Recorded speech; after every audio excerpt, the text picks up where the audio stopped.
What's poppin' kwenye moja kati ya story ambayo inagonga headlines sana kwenye vichwa vya wananyerugusu sasa hivi hapa ni kuhusiana na ndoa ambayo bana ipo kwa sasa hivi na ambayo imetrend sana, ni kuhusiana na ndoa Nyago Man pamoja na Malkia Zuu. Ni moja kati ya kitu ambacho bana watu wengi walisubiri na waliona kwamba ni swala ambalo bana ni laheri sana, lakini kuna watu wengine bana mpaka sasa hivi hapa hawajaamini mpaka tarehe 30 waambia kwamba njoo tuondoke wote, au sio? Ni moja kati ya kitu ambacho bana watu wengi walikisubiri kuona bana mahusiano yao yanaendeleaje, maana walikuwa ni watu ambao walikuwa ni wasiri sana, walifanya secret kwa muda wa miaka 4 sasa hivi bila kuweka public mahusiano yao na kuweza kuonesha watu wanyarugusu kwamba bana kuna mapenzi ya kweli ambayo yanafanyika kwa sasa hivi hapa bana. The first song kabisa ya kwake Dogo Zuu ilikuwa ni mwaka 2022 Juli 31 ambayo ilidondoka kwa jina la Ayana Pepper. Ilikuwa ni moja kati ya goma ambalo bana ilimwakilisha vizuri na kuweza kumtambulisha kwa wananyarugusu ama kwa watu ambao wanaishi Nyarugusu kwa Bembe wote kabisa, yani mpaka Congo DRC. Ilikuwa ni goma hiyo hapo ambalo bana walianza kama kundi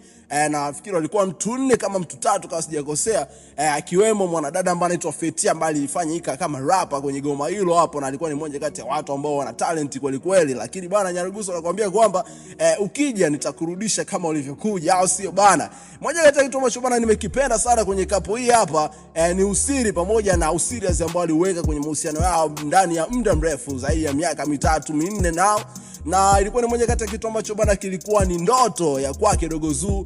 Kwenye the first interview ambayo tuweza kufanya naye Drama TV aliweza kutuambia kwamba bana kuolewa na Nyago Man ni moja kati ya kitu ambacho ni ndoto zake, na watu wengi waliona kwamba ni kitu ambacho kinafanyika kama skendo labda kiki, lakini bana kina uhalisia ndani yake zaidi sana kivile bana. Kwenye goma ambalo bana ilikuwa ni la kwanza kabisa Nyago Man kuweza kukutana na mtoto mzuri, mtoto mkali, bonge la pisi ili hapa la Kibembe, ilikuwa ni kwenye goma ambalo linadondoka kwa jina Nitavumilia, ambalo bana mpaka sasa hivi hapa lina wafuasi 1800, ambayo ilikuwa ni hapo 2023 Januari 22 ndo walikwenda kuliachia huko mjini YouTube, na mpaka sasa hivi hapa bana Wabembe walishow love kabisa kuweza kulike K3 na mambo mengine yote yaweza kufanyika, ceremony za muziki zikaweza kuendelea mpaka sasa hivi hapa mlimjua Dogo Zuu kupitia Nyago Man. Na ni moja kati ya kitu ambacho bana niliweza kufanya interview na wadau ama marafiki zake wa Dogo Zuu kuhusiana na issue ambayo bana ilikuwa ni hapo before sana kuhusiana na ndoa yao kwamba ilidumuje na ilikuwaje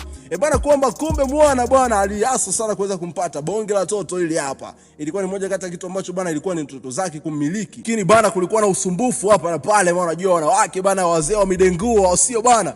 Na hapo bana mwana ameweza kututambulisha kwamba bana ameweza kutuhakikishia kwamba tarehe 30 Mei hapa 2026 ndio utakwenda kulitambulisha kabisa kapo lake ama ndoa yake hapo, kwenda kuiweka public wa Bembe wote waweze kujua kwamba ndo ameoa sasa. Lakini bana kuna kauli ambazo bana zinaendelea kuishi kwenye vichwa vya wananyarugusu wa Bembe wetu kuhusiana na kauli ambazo walizisema Nyago Man kupitia mazungumzo yao na exclusive interview na Msakatonge kutoka Chris Line TV, baada ya kuweza kusema kwamba bana alikuwa bado hajaoa nao ndo ameoa sasa. Makauli kama hayo hapo bana amekuja kuwa mabaya sana kwenye masikio ya Wabembe, au sio? Au masikio ya wanawake zaidi sana ambao bana waliipenda sana kapo ya Nyago Man pamoja na Shani, Nyago Man pamoja na Ray Kimodo ambaye ni mke wake wa kwanza kabisa, na watu waliweza comment sana kwamba Ray Kimodo ndiye anaweza kumfaa sana kuliko Dogo Zuu ama Shani ndo ambaye anaweza kumfaa sana, lakini bana hakuna ukweli wowote tofauti na mwenye ndoa ambaye ni Nyago Man.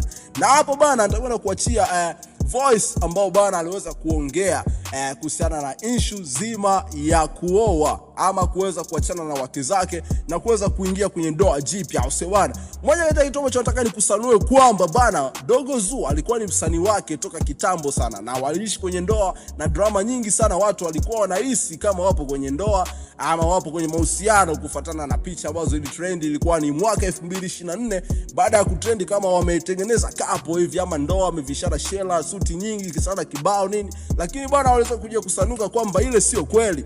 Hapo inakuwa ni kitu ambacho bana kimecreatiwa, ni kitu ambacho bana ni kama vile content ambayo tu walikuwa wanataka kuifanya kupitia muziki wao, na nafikiri kwa ni shooting ya goma lao ambalo linaitwa Nitavumilia. Lakini baada ya hapo bana pia wakaja kuachia goma lingine ambalo bana linaitwa Nakupenda, ambalo liliachiwa hapo mwaka 2025 ambalo ilikuwa ni Disemba. Na pia bana baada ya kwenda kufanya media tour huko mjini Bongo Dar es Salaam, aliweza kutambulisha kwamba ana mke wa 4 ambaye ni Dogo Zuu, ambaye ni msanii wake pia, ni mke wake pia, lakini alikuwa bado hajaweka tuweka public sisi watu wake wa Nyarugusu kwamba bana, mimi nina mke ambaye ni fulani, ama Dogo Zuu ni mke wangu na inaikuwa hivi 1 2 3. Lakini bwana alirelate kwa kusema kwamba bana, mimi huyu hapa ni msanii wangu na hamna lolote ambalo linaweza kuendelea. Lakini sasa hivi hapa ndio ndoa ambayo tunakuja kuizungumzia kwa sasa hivi hapa. Look, you cap in town. Bora, sitamani kukosa tarehe 30 mwezi huu, ni kwa ajili yenu wadogo zangu. Mje kuona hawa watu look. Tutapigwa mpaka oya we. Tarehe 30 sio ya kukosa, subiria kadi yako mlangoni kwako inakujia. To enjoy, to vibe. It's your boy right here.